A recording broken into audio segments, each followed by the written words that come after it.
Hello and welcome back to the channel. Tomorrow marks the end of this training block because tomorrow is the Yorkshire Marathon and I'm pretty excited for it. So today I'm just on a nice easy run, probably going to do no more than 6 miles and some strides just to prepare my legs for the big marathon tomorrow. So overall, I would say this has probably been one of the best training blocks I've ever had, particularly when it comes to, well, the longer distances out there, the half marathon up to the marathon. So tomorrow will just be the culmination of all of this training block's hard work. So in terms of that kind of pre-race debrief whilst I'm out on the run, kind of classic for me, tomorrow I know, well, the conditions are looking a lot better than they did when I raced this race last year. Last year it was about as horrible as you can get for October. Freezing rain, strong winds, the lot. It was horrible. Tomorrow's race is looking a bit like today, maybe just a little bit of rain. So kind of ideal. Winds about as normal. But what's great about the wind is it is from the southeasterly. What this will mean with the southeasterly wind is, well, with any luck, I might have a little bit of a tailwind on the way back for the second half of the race, which is kind of ideal considering that's sort of my goal to, well, negative split it. So yeah, that's the plan at least. Now I'm not after any particular time for this race. I want to race it, see how well I can finish, how high up I can finish, because, well, I know the Yorkshire Marathon isn't the fastest of courses out there. There's much faster courses. I mean, I could do Amsterdam Marathon tomorrow. That's a much faster course. Or Chicago last week. Again, a much faster course, assuming the winner plays ball. But the thing is, the Yorkshire Marathon, it's one of those where last year, when I did my first marathon, I just felt like I know I was capable of so much better. So I tried to have a better race at London this year. And again, I had a disaster at London. I know I'm capable of so much better. So tomorrow is all about proving to myself that I can run a strong marathon and not feel absolutely hammered the last couple miles, because last year, because I didn't get the fueling right, the last 4 miles were excruciatingly painful. Now in terms of a time, what I know, they're kind of based on the sort of my lactate threshold measurements taken, well, just before the Newark half marathon, and how this training block has kind of progressed, and the fact that, well, I'm fitter now than I was before the Newark half. I'd probably be looking at a time, if I was to race it all out, somewhere between 2:12 and 2:14. Now that's in ideal conditions, ideal scenario, ideal fueling, everything perfect. So that'll be, what, in terms of per mile pace, it'll be somewhere between 5:05 and 5:15 a mile. Because really my LT1 pace, well, falls at right around 5:05 a mile. But the thing is, for those of you who've been following me on Strava and following my training, I do realise I still need to post those shorts out. I've been too busy with the teacher training to get them done, so probably next week I'll have them out, in addition to this race vlog, of course. Well, really my training has been more focused on the half marathon. The Great North Run was more of my peak race. However, I just continued on with the threshold work and just extending that sort of, well, threshold, just slowing the pace down a little bit, but extending it out for longer over the kind of past, well, 5 weeks or so. And so that's been kind of the shift in focus in the training, which has meant that, well, right now I'm probably in great half marathon shape still, pretty good marathon shape, but not peak marathon shape. So a 2:12 or 2:14 marathon is unlikely. Also, given that Yorkshire Marathon isn't the place to really do a 2:12 or 2:14 marathon unless you're a Kenyan, because I think that's the course record or somewhere between there. So yeah, who knows, maybe in a few years time I might challenge and take back a marathon course record here in the UK to be British once again, taken from the Kenyans. So well, that'd be a goal I think for future years. But yeah, feeling pretty good about the race tomorrow. So realistically, in terms of time, well, I'm not really too focused on the time. I'm just going to try and go for whatever time I need to do to win it. So plan is to just stick in the lead pack and hold on. And if I'm feeling good the last 10k, go for it. But equally, if there does so happen to be someone who's running like a 2:10 marathon or 2:12 marathon, I'm not going to go with it, because I know I'm probably not in capable shape to hold that for a marathon. And if I do, well, I'm probably going to get to 21, 22 miles and then absolutely cook it the last 4 miles. My body's not used to that yet, so I'll have to kind of work on that in training over the next coming years if I want to try and run that fast, to try and get that qualifying time for, well, world champs and the Olympics. But I'll probably have to run even faster than that as the race going to get that qualification standard. So yeah, I think that's really all I have to discuss pre-race today. Shoes, I should have mentioned these. I'm going to wear the Adizero Pro 4s. They've worked for me for the half marathons. They feel nice, feel comfortable, and to me, when I did the workout in them, was it last week? Yeah, it would have been last week on Friday. I basically ended up doing a half marathon, well, right around sort of marathon pace at the end.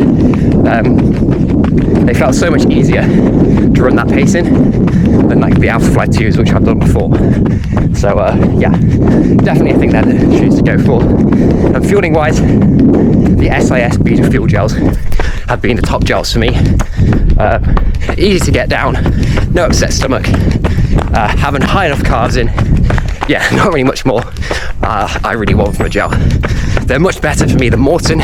Morton I find a lot hard to get down, and also just a little bit heavy on the stomach. So I'll get this run done, get my strides done, chill out the rest of the day, and I'll probably catch you tomorrow before the race.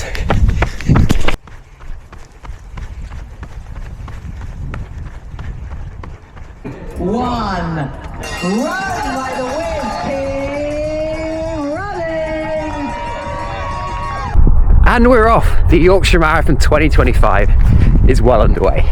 So I thought I'd recap the race, but no other better way than a run. So it's now Wednesday after the race, and I'm just on a very nice, very slow, easy jog this morning before I go to school. Hence why it's a little dark out. The sun is still yet to rise over the horizon. It's quite a nice orange and red sky over there. But anyway, back to the race. So for really the first couple miles of the race was well supported, because you're running through the city centre of York, and it's always nice to have the Yorkshire men and the Yorkshire women out cheering for you. They know how to cheer. They cheer better than the Londoners at this year's London Marathon. The Londoners were like, it was like a screaming concert. There's so many people and it was so hot, it was really quite overwhelming. But Yorkshire Marathon is very uplifting, and could have very easily got caught away like I did last year and just go off too quick. But luckily, because I was working in the group, almost that chasing pack that formed to catch the lead runner, I think his name's Rob. Yeah, we were just cruising, we were just chilling, and yeah, we were just having a fun time, just enjoying the moments running through the city centre. And of course, York, also being that very historical town, it also ran through part of the shambles. It was very nice. Wasn't running for it for long. We were running, well, quite quick. We were running somewhere between 5:20, 5:30 miles. So really, well, that'd be somewhere between a 2:20 and 2:24 marathon predicted time, somewhere around there. But yeah, we were just cruising. We were just having a fun time. Now, there was something that did happen as kind of the race progressed, and kind of we went out of the city centre, went past the Minster and through kind of the suburbs of York, sort of that northeast side where the course takes you. Essentially, a great big dog, I think it's sort of a boxer dog, kind of dog you'd want guarding like £1 million house, basically escaped from its owner's lead, that yanked the lead out of its owner's hands because it's just so strong, and yeah, just started running up to our group. And I was the one closest to the dog. I was like, holy moly macaroni, put it politely, dog a swear for this video. I basically just screamed at the dog, get down, very aggressively, and it worked, and the dog sort of stopped and backed off and we kept on running. But definitely not something you want. We're only about 4 or 5 miles into a marathon. Really spiked my adrenaline, really spiked my blood sugar up, and it really could have ended in disaster. So after that adrenaline-fueled, so we say, defense from the aggressive dog, thankfully it had a muzzle on, so if it was going to bite us, it would have had a hard time doing so. But still, better control of dogs, please, when we're racing. Would be a lot nicer in future. But anyway, yeah, I just started to, after that point, just sort of settle down, just chill, move towards the back of the pack, and just really calm down, because it really peaked up my heart rate. I don't know if we can see it on the Strava graph. I'll have to see. But yeah, sadly I didn't catch that little bit on camera. It's probably for a good job I didn't catch it on camera.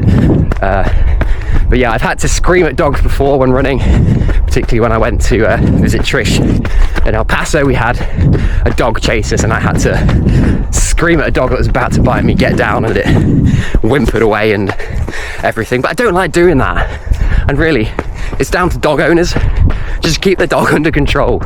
And yeah, it's gotten to the point even today, well, thankfully I'm out before the dog walkers are out, that I'm getting attacked by a dog like 1 in every 5 runs, which is, for me, on a normal training week, like every other day.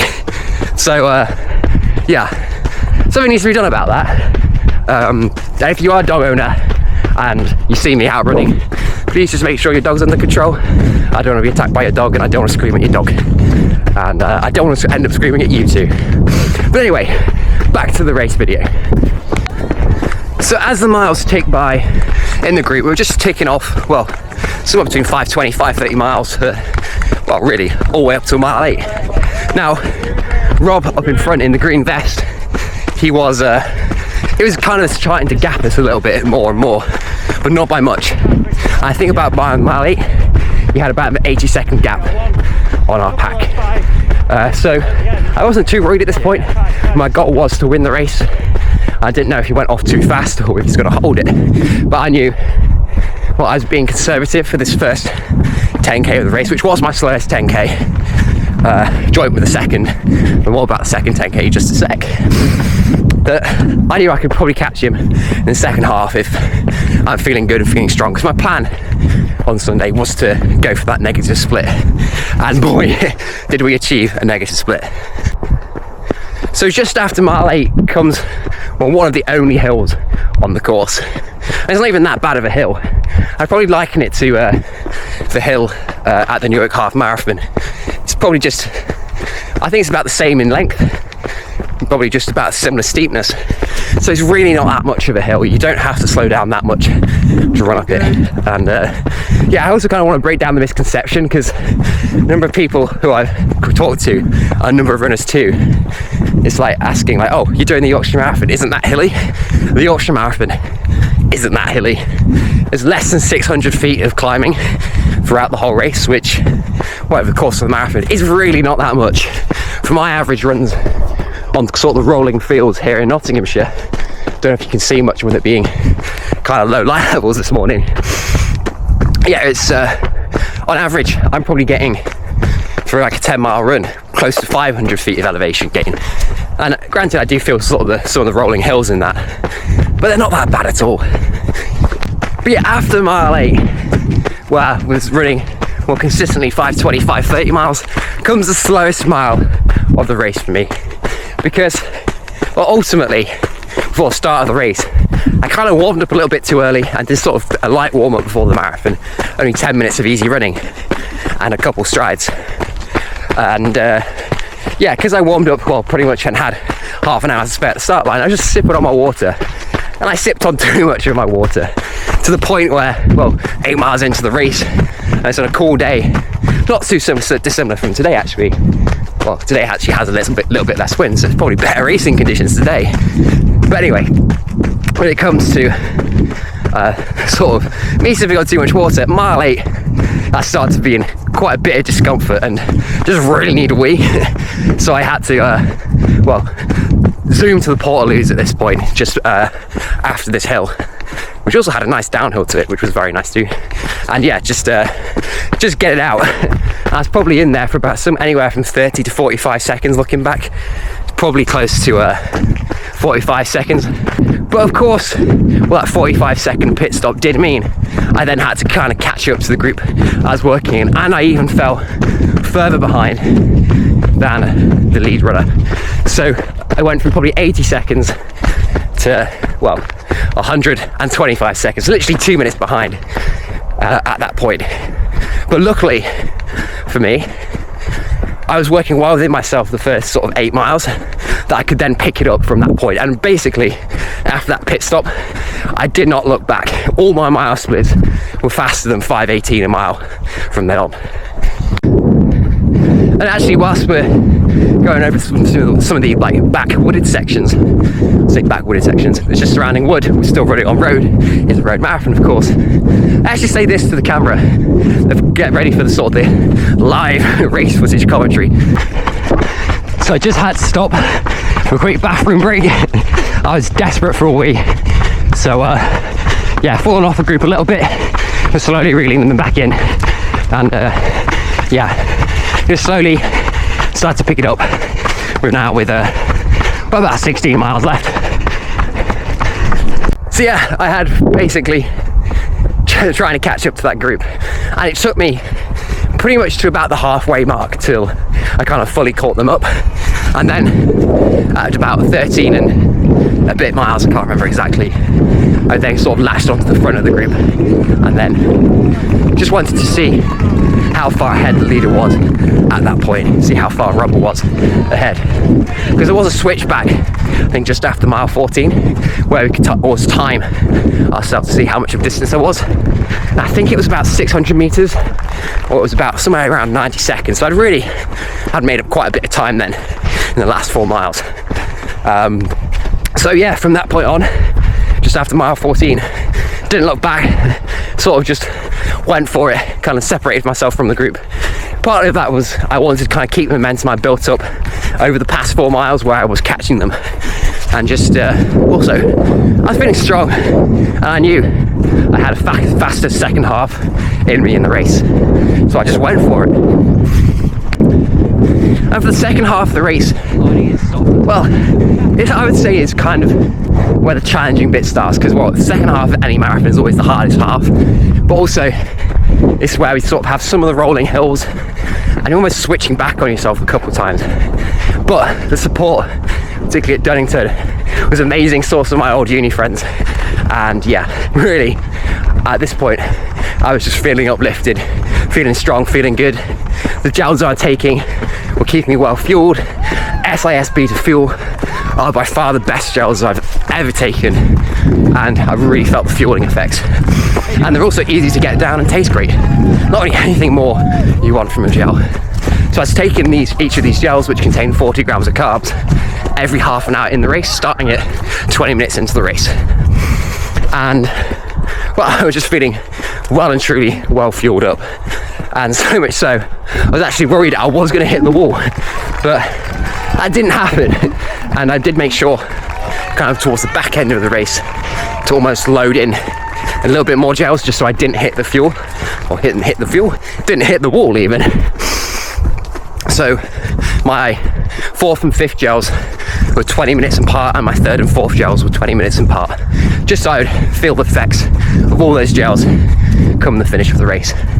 And yeah, I definitely felt all the gels effects. I did not hit the wall. I was just finished strong. And after passing through the after passing through the village of Dunnington, I think the lack of breakfast is getting to my head this morning. Anyway, we have about another mile and a bit or so before we then turn around, and that's where sort of the mile 18 mark is. And at this point, I dropped some pretty good miles. I was running pretty much low 5-minute miles at this point. And whenever there was sort of slight uphill, of course it was a little bit slower, but if I had like a slight downhill, I was pretty much banging out like a 5 flat mile. And I was just feeling strong, and it felt comfortable. What I was doing is essentially running by what the effort sort of felt right in the moment. And so I could have probably ran, looking back, maybe even a little bit faster at this point, but I wanted to make sure I could finish the race and finish it strong. But anyway, for the 3rd 10k, I'd really picked it up. My average split on the tracker, I think it's gone to like a 5:11 mile average pace for that 10k. So yeah, really had picked it up. but I was still feeling strong at the 30k point. At this point, I could see Rob up in front in the green vest. I'd really closed a lot of that distance, so he was now, instead of being 600 meters ahead, probably no more than 300 meters ahead.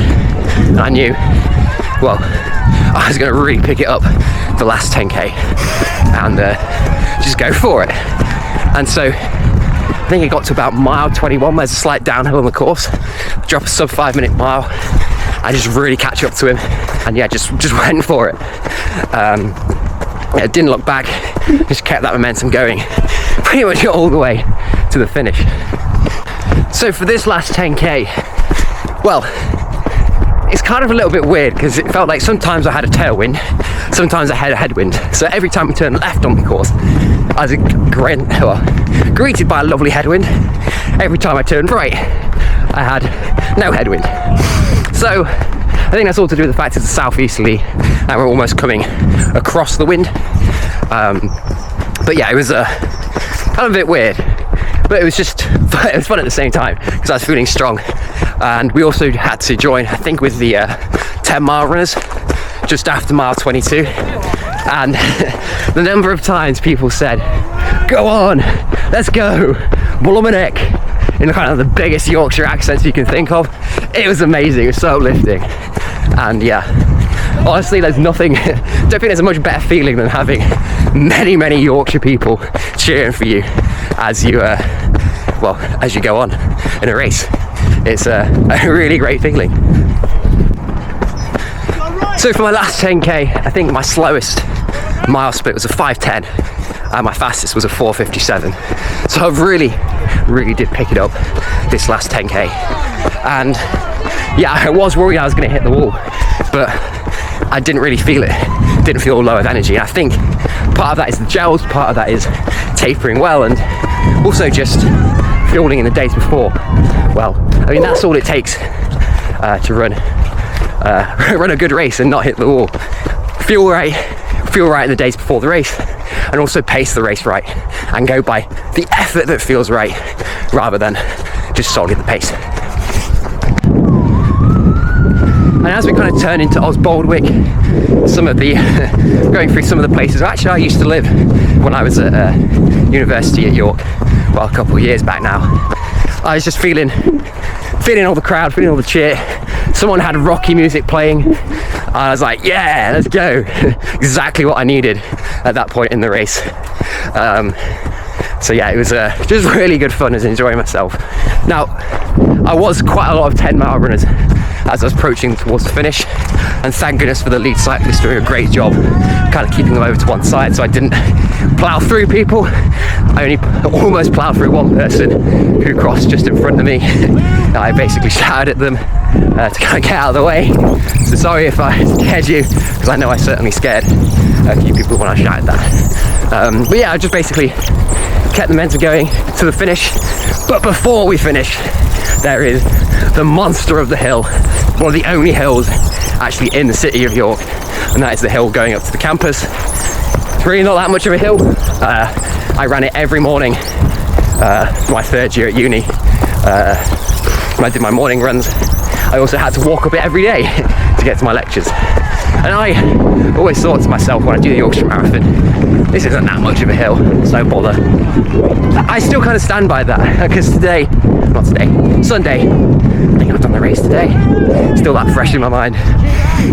Because on Sunday, I still managed to run up that hill, and no bother. Last year it was a different story when I ran out of fuel. That was absolutely brutal and absolutely horrible. But yeah, this year was delightful. So as I kind of mounted the crest of the mountain in York, I just sort of then decided, right, let's just go for it now. Let's try and pick up the pace down this little downhill towards the library at York, where the finish is. And yeah, just soak in all the moment too, just enjoy it. And yeah, my legs were saying at this point, we're a little tired, we're a little sore, but we've still got more in us. We aren't beaten yet. And that's basically what they're saying as they cross the line. And they also then struggle to stop, because it's like, whoa, what are you doing? We don't want to stop, we want to keep going. I don't know if we can stop. It's gonna hurt. and yeah, I almost ran through like the photographers at the back of the finish.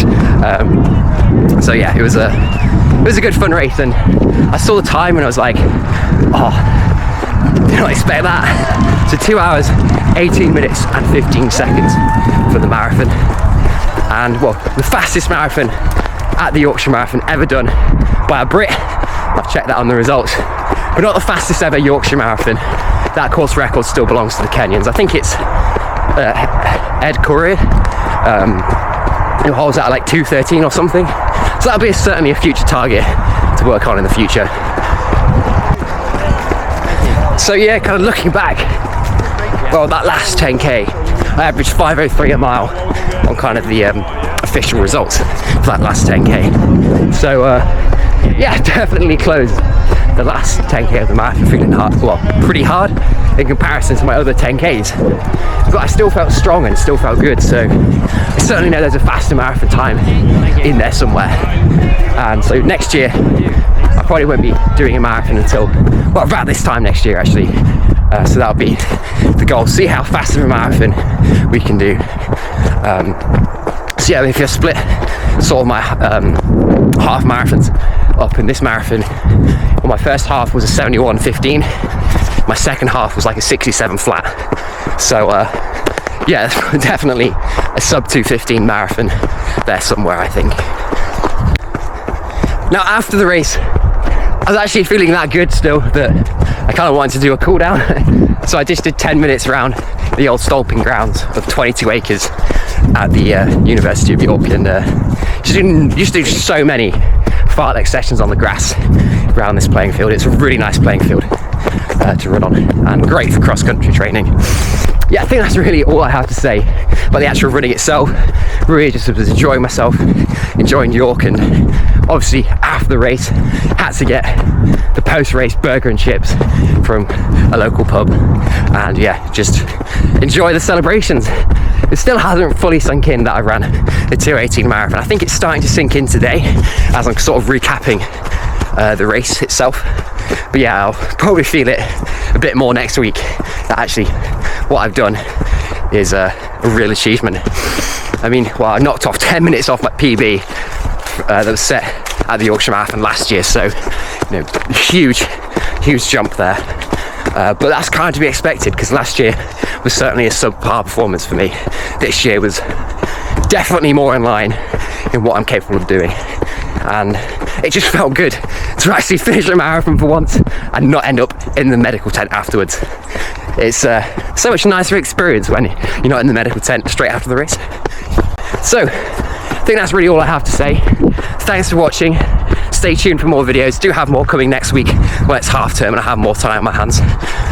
So yeah, stay tuned for them. If you have any questions or comments down below, let me know, and I will see you in the next one.